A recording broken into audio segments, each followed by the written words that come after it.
Welcome to my channel. We're going to learn how to create a vibrant and abstract costume in Blender that we can try on in virtual reality. Our approach will be playful and experimental. Accidents, surprises, and glitches are all productive outcomes of collaborating with technology. Let's get started. We'll start by learning how to navigate in the 3D window. This is the Blender interface. There are a lot of different windows and features, but we won't use most of them. I will only introduce the ones that are most important for making virtual costumes in this tutorial. This is the 3D window, and here you can see there is a little mannequin. Her name is Quinn. You can see it says Quinn here in the outliner. And she is ready for us to dress in a virtual costume. You can also see that there are little levers here. Everything that's highlighted in orange is Quinn's skeletal rig. So these are her bones, and these will be important later, but we won't worry about them just yet. For now, let's practice navigating in the 3D window. So in order to zoom in and out, it's quite simple. You just use your scroll wheel and you can scroll up and down and you will move in and out. And then if you want to rotate around, which is an important thing to do in 3D, all you'll do is hold down your scroll wheel and press it like a button. And while you're holding it down, move your mouse from left to right or up and down, and you can rotate around. Now, if you want to pan, which means go left, right, up, and down, you're going to have to do the same as rotating around. So you're going to have to hold down that middle mouse button or your scroll wheel. But while you do that, also hold Shift on your keyboard. So hold Shift first and then click and drag your mouse and you can move up and down. I will say that if you're new to 3D, this is the most difficult thing to get used to, is just navigating around the 3D window. But for this tutorial, we should be able to do most of what we need to just looking straight on or maybe occasionally rotating around so we can see the costume from different angles. All right, let's start making our costume. We'll start just by adding a basic mesh to the scene. And to do that, we are going to press Shift-A on the keyboard. So that's the Shift button and the A button at the same time. And when we do that, this little window will pop open. And we're going to go to this first option, which is Mesh. And when we hover over Mesh, we'll see that we have multiple options here. Let's go ahead and just start with a cube. You can really choose any shape you want, but we're going to do a lot of funny things with it, so it won't look like a cube for long. So we'll just go ahead and start with a cube. All right, and there it is. That is the start of our virtual costume. It's a little bit maybe hard to see. I'm going to rotate around to get a little bit of a better angle. Now, the next step is that we're going to move, scale, and rotate this mesh to get a little bit better positioned on Quinn's body. And there are a lot of ways to do this in Blender, but the easiest way, I think, is to press the N key on the keyboard, and this window will open. This is the transform window. I have items selected here on the tab. And here we can type in different values for the location, rotation, and scale. So the X, Y, and Z all are referring to the different axes of the 3D space. So the X is left and right. The Y is actually front to back, so that's this green line right here. And the Z is up and down. You can kind of think of it like a 2D graph, except that we have one more letter because we have also depth in our space. So let's go ahead and type in under location, under the Z. I'm gonna just type in a 1, that's 1 meter, and that will move my costume 1 meter up on the Z axis, which puts it a little bit more in line with, it's not going through the floor anymore. However, it is entirely enveloping Quinn, and that could be really interesting for a costume, but I think we'll try to make something that's a little bit more her scale. So in the scale on the X, I'm just going to type in 0.5, and then I'll do the same on the Y, 0.5, and on the Z, 0.5. So that just made this entire mesh, this cube, this costume, half the scale it used to be. We can also try rotating the costume just to see if we like how it looks. So that would be under the rotation. Maybe on the Z-axis, we can type in 45, and that will turn it 45 degrees. Honestly, this already is enough to make an interesting and playful virtual costume. But let's see what else we can make. We're going to go over to this little wrench icon, and it's going to open up the modifier window. We're going to add some modifiers that will change the way that the costume looks in ways that maybe we don't expect. So when you click this little wrench, you can see that this little window opens, and we're going to click Add Modifier.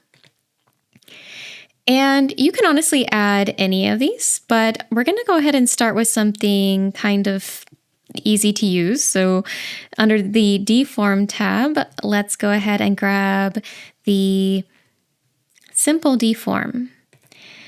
And you can see immediately something interesting happens. And we have already a much different costume. And we can play with these now, this twist, bend, taper, and stretch, to see what other sorts of new forms emerge. And not only that, but we can also use this little slider here to sort of change the effect. And then also we can click, different axes for these to be changed on. So those are all different ways that we can kind of experiment. We can also stack these by clicking on Add Modifier, Deform, and Simple Deform again. And we could even change a different element here. So maybe I'll go ahead and on this first one, I'll do a twist and I'll type in maybe 90.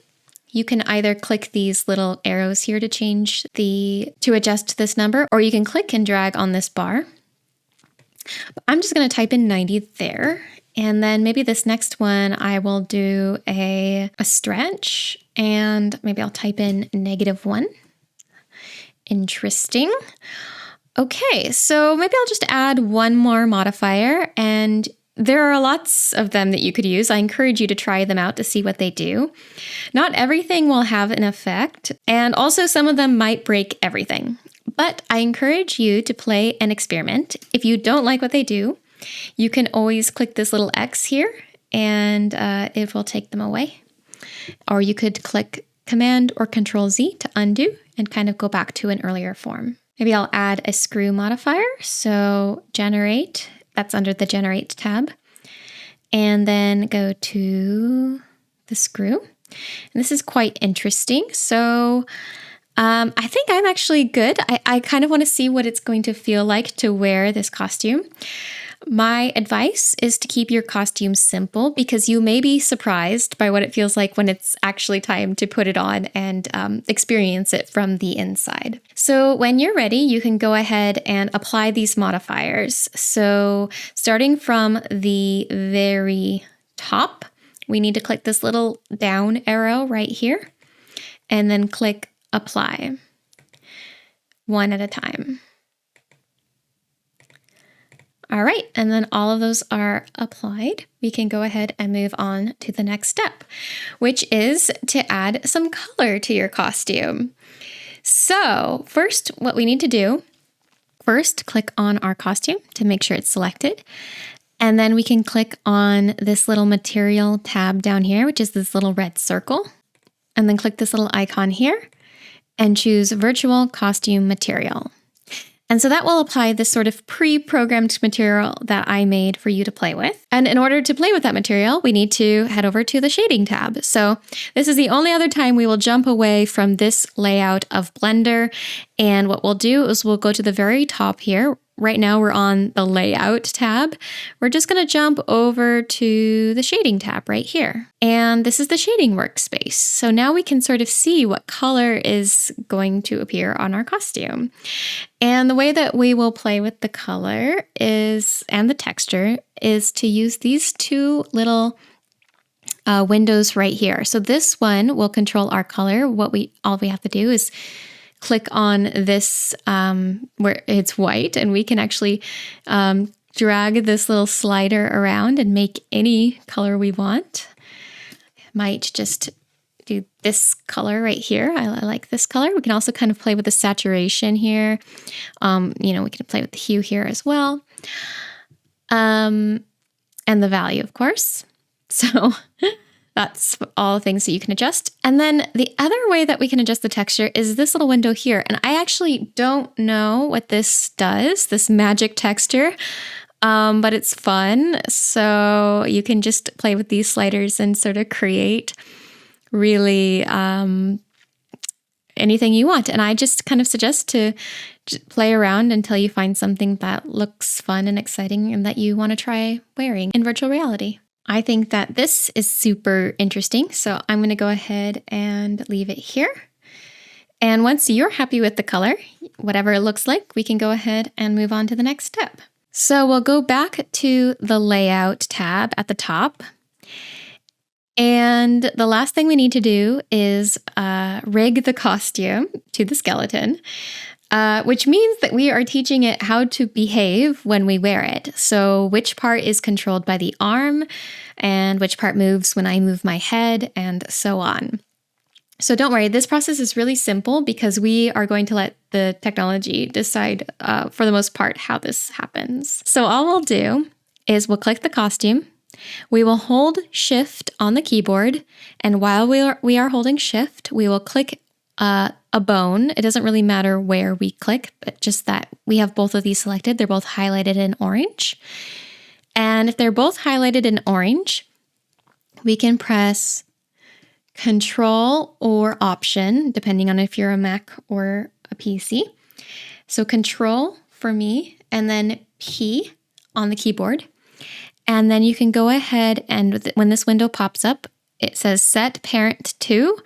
We're going to do the Armature Deform with Automatic Weights. And that will, mine kind of moved a little bit because I have a little animation prepared. And now that we've assigned weights to the costume, we can just press spacebar and we can get a little bit of a preview of how this will move when we wear it in virtual reality. So that's it. You can, this is giving us a preview of how it moves, but we don't actually know what exactly it's going to move like, and more importantly, what it's going to feel like when we wear it ourselves. So the next step is just to export the costume to another program, which is Unreal Engine, where we can try it on. And this is the end of the tutorial, but I will show you a preview of what this costume looks like when I put it on in virtual reality.